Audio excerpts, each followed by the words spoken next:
कौन हेब विष्णुपद भविष्य आईएएस ऑफिसर विष्णुपद सेठी इस्तफा आग को सरकार की निष्पत्ति नेउछंती भविष्य कौन रही आईएएस ऑफिसर इस्तफा प्रसंग में कार्मिक विभाग किंतु स्पष्ट गाइडलाइन रही गाइडलाइन अनुजाई राज्य में काम करुवा आईएएस ऑफिसर तांको इस्तफा पत्र मुख्य शासन सचिव निकट को पठाई थांती आउ केन्द्र में जो माने काम करिथांती से आईएएस ऑफिसर माने निज मंत्रालय मुख्य को सेमानकर रेजिग्नेशन लेटर पठाई थांती विष्णुपद सेठी तांकर इस्तफा पत्र मुख्य सचिव निकट को पठाई सारी बोली कहा जाउछि कारण तांको इस्तफा पत्र गत कालीठू वायरल होछि गोटे हाथ लेखा इस्तफा पत्र से पठाई अब इस्तफा पत्र संपर्कित खबर को विष्णुपद पक्षरु खंडन एपर्यंत करा जाई नाही सीबीआई रेड को विरोध करी विष्णुपद इस्तफा देथिबा एई इस्तफा पत्र रे रेजिग्नेशन लेटर ही उल्लेख करूछंती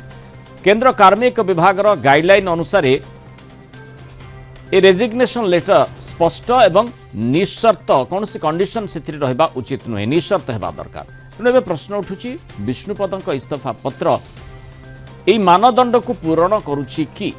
कार्मिक विभाग गाइडलाइन अनुसार जो आईएएस ऑफिसर को इच्छा नहीं तांकू चाकरी करने को भी सरकार बाध्य करने उचित नुहे जेहेतु संपृक्त ऑफिसर अनिच्छुक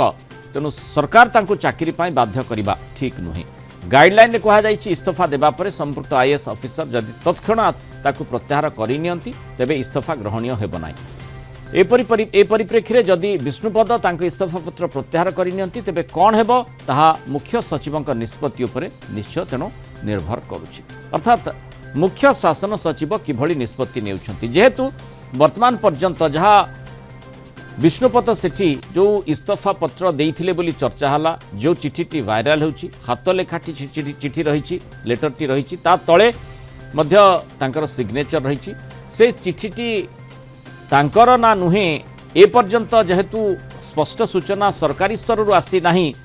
से सस्पेंस निश्चय रही किंतु ए पर्यंत जेहेतु विष्णुपद निजे कौन सी मात्रा रे याकू खंडन करि नाहांती तेणु आपाततः या ही जना पड़ुछि जे विष्णुपद से कथाटी लिखिताई पारंती और जो गाइडलाइन रही कार्मिक मंत्रालय से आधार रे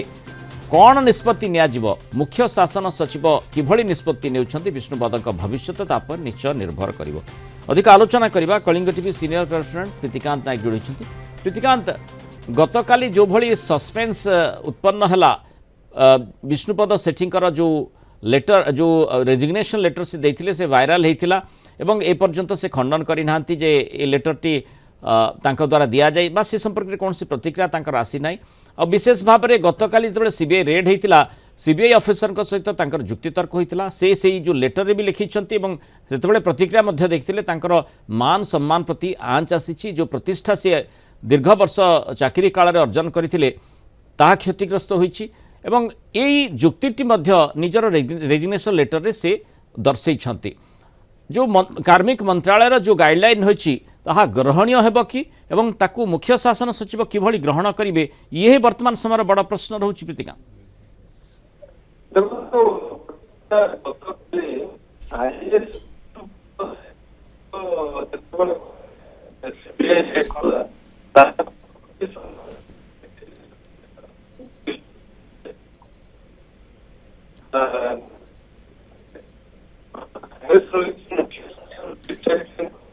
प्रीतिकांत आपण कौन कहते आम स्पष्ट शुणी पार ना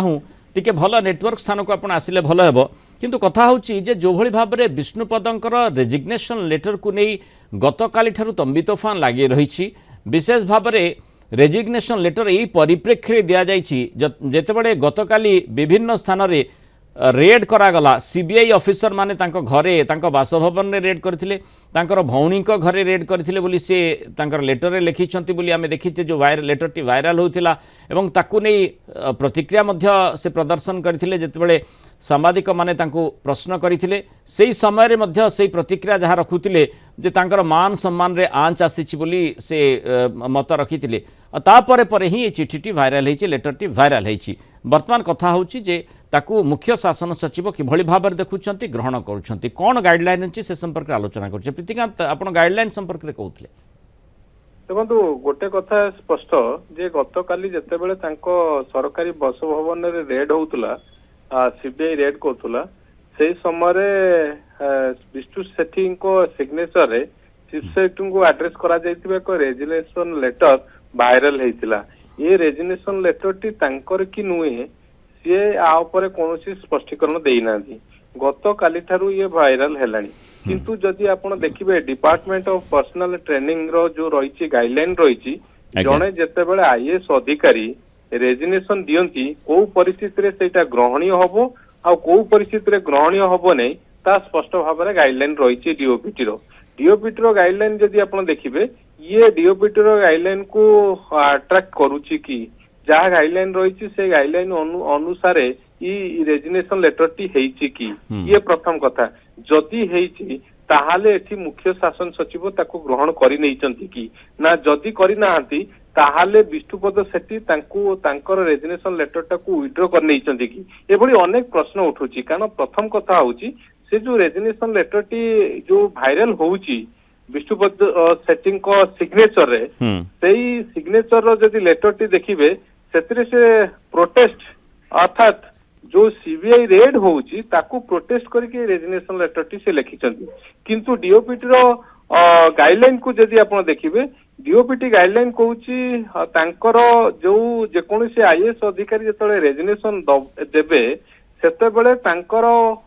स्पष्ट उल्लेख करथिबा दरकार आउ तांकर से बाबद रे तांको रेजिग्नेशन बाबद रे मध्ये स्पष्ट उल्लेख रहिथिबा दरकार। ता अर्थ विष्णुपद सेठी जने अभिज्ञ आईएएस ऑफिसर दीर्घ वर्षर अभिज्ञता तांकर रहिछि काम करिसंती विभिन्न क्षेत्र रे से मध्ये निश्चय अवगत थिबे जेतेबेले से लेटर टी लिखिसंती से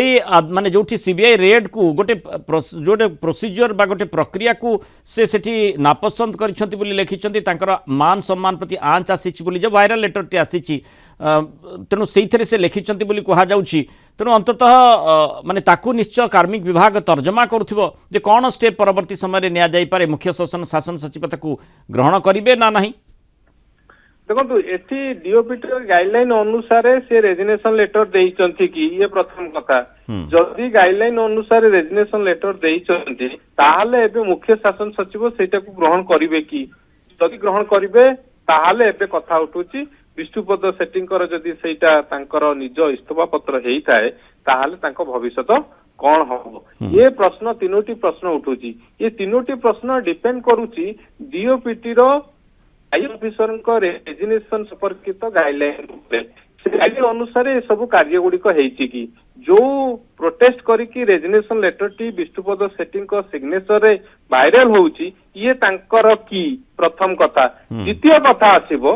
जो लेटर टी लिखिचंती परवर्ती समय रे जदि ताकू तत्क्षणात रिटर्न करंती अर्थात प्रत्याहार कर विथड्रॉ कर नियंती ताहाले सेटा ग्रहणीय हबो नाही इस्तफा पत्रटी ग्रहणीय हबो नाही। एबे कथा उठुची जेहेतु ए रेजिग्नेशन लेटर बाबद रे से कोनोसी कारण गतकाली गणमाध्यम रे विष्णुपद सेठी आईएएस अधिकारी अनेक मंतव्य रखिचंती किंतु रेजिग्नेशन लेटर बाबद रे कोनोसी प्रतिक्रिया रखि नांती। एबे कथा उठुची से जो रेजिग्नेशन लेटर टी देइचंती ये तांकर की प्रथम कथा किंतु जदि ये तांकर ताहाले एबे द्वितीय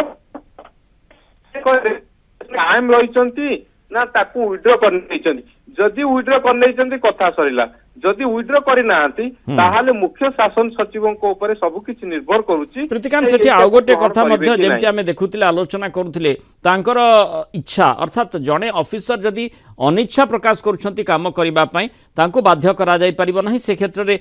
मुख्य शासन सचिव बा जेमति गाइडलाइन रहिछि जे कोन आईएएस ऑफिसर जो माने केंद्र स्तर रे काम करूछंती से माने विभाग रो मुख्य को जेमति दबार प्रोविजन रहिछि से माने ताकू ग्रहण करि नेबे। एठी किंतु जो भली भाबरे जो कंडीशन टी रहिछि बा जो प्रोटेस्ट आकार रे गोटे एक्शन को गोटे प्रक्रिया को चैलेंज करी जेहेतु विष्णुपद सेठी बा ताकू नहीं प्रतिक्रिया प्रदर्शन स्वरूप से इस्तफा पत्र देइछंती तेणु ये एठी इच्छा अनिच्छार प्रश्नटी आसुछि कि ताकू निश्चय कार्मिक विभाग जदि एक कथाटी सत होइतिबो एठी विष्णुपद सेठीकर चिठी बा जो रेजिग्नेशन लेटर ताहले स्वाभाविक भाव में कार्मिक मंत्रालय ताको अधिक तर्जमा करी अंततः गोटे निष्कर्ष रे पहुंची सारिथिबो बा जेमति आपण आलोचना करूछंती जदि ताको से विथड्रॉ करिथिबे ताहले स्वाभाविक भाव में से काम करथिबे कारण ए पर्यंत किछि से भली स्पष्ट सूचना आसी नाही। देखो डीओपीटी रो गाइडलाइन कहूची आईएएस ऑफिसर को रेजिग्नेशन रो गाइडलाइन कहूची जदि जदि कोनोसी आईएएस अधिकारी ତାଙ୍କର ଇସ୍ତଫା ପତ୍ରରେ ସ୍ପଷ୍ଟ ଆଉ ନିଃସର୍ତ୍ତ ହବା ଦରକାର। କଣ ତାଙ୍କର କାରଣ, କୋଉ କାରଣ ପାଇଁ ସେ ରେଜିଗ୍ନେସନ ଦଉଛନ୍ତି ସେ ସ୍ପଷ୍ଟ ହବା ଦରକାର ଆଉ ନିଃସର୍ତ୍ତ ହବା ଦରକାର। ତେଣୁ ଏବେ କଥା ଉଠୁଛି ଯେ ଡିଓପିଟି ର ଗାଇଡଲାଇନ ଅନୁସାରେ ଯୋଉ ସିଗ୍ନେଚର ଅର୍ଥାତ ବିଷ୍ଣୁ ସେଠୀଙ୍କ ସିଗ୍ନେଚରରେ ଯୋଉ ରେଜିଗ୍ନେସନ ଲେଟରଟି ବର୍ତ୍ତମାନ ବୁଲୁଛି ସୋସିଆଲ ମିଡିଆରେ, ସିଏ ତାକୁ ତାର ମାନଦଣ୍ଡ ପୂରଣ କରୁଛି କି, ଇଏ ହଉଛି ସବୁଠୁ ବଡ କଥା। କାରଣ ମାନଦଣ୍ଡ ଅର୍ଥାତ ଗାଇଡଲାଇନ କୁ ଇଏ ଠିକ ଠାକ ଅଛି କି, ତାଙ୍କ ରେଜିଗ୍ନେସନ ଲେଟରଟି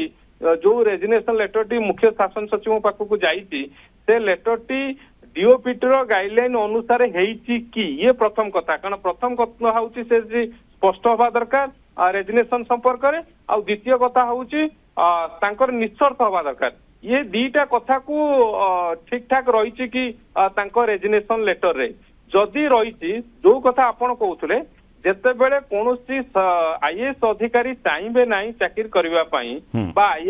ରେଜିଗ୍ନେସନ ଦବାକୁ ଚାହିଁବେ, ସେତେବେଳେ ସରକାର ଗଭର୍ଣ୍ଣମେଣ୍ଟ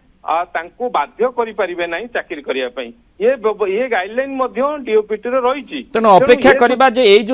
ଯୋଉ ରେଜିଗ୍ନେସନ ଲେଟରଟି ଯାହା ବିଷ୍ଣୁପଦ ସେଠୀଙ୍କର ବୋଲି କୁହାଯାଉଛି, ଯେହେତୁ ସେ ଏପର୍ଯ୍ୟନ୍ତ ତାକୁ ଖଣ୍ଡନ କରିନାହାନ୍ତି ବା ୱିଡ୍ର କରିବା ନେଇ କୌଣସି ସୂଚନା ନାହିଁ, ତେଣୁ ସେଇ ଆଧାରରେ ଯୋଉ ଇଚ୍ଛା ଅନିଚ୍ଛା କଥାଟି ଆସୁଛି ସେଠି ନିଃସର୍ତ୍ତ କଥାଟି ମଧ୍ୟ ଯୋଡ଼ି ହେଇ ରହିଛି। ସେ ଯେହେତୁ ପ୍ରତିବାଦ ସ୍ୱରୂପ ଏଭଳି ରେଜିଗ୍ନେସନ ଦେଇଛନ୍ତି ବୋଲି ସେ ମନ୍ତବ୍ୟ ରଖିଛନ୍ତି ଯେଉଁ ଲେଟରରେ ଉଲ୍ଲେଖ ରହିଛି, ତେଣୁ ଅପେକ୍ଷା କରାଯାଉଛି ଯେ ବିଶେଷ କରି କ'ଣ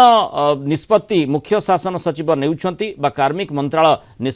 କ'ଣ ନିଷ୍କର୍ଷକୁ ଆସୁଛି ଏବଂ ସେହି ଆଧାରରେ ମୁଖ୍ୟ ଶାସନ ସଚିବ କିଭଳି ନିଷ୍ପତ୍ତି ନେଉଛନ୍ତି। ବିଷ୍ଣୁପଦଙ୍କର ଯେଉଁ ଭବିଷ୍ୟତ କଥା କୁହାଯାଉଛି ତାଙ୍କ ରେଜିଗ୍ନେସନ ଆକ୍ସେପ୍ଟେଡ୍ ହେଉଛି ନା ନାହିଁ। ବହୁତ ଧନ୍ୟବାଦ ପ୍ରୀତିକାନ୍ତ ନାୟକ ସୂଚନାରେ ଆମ ସହିତ ରହିଥିବା।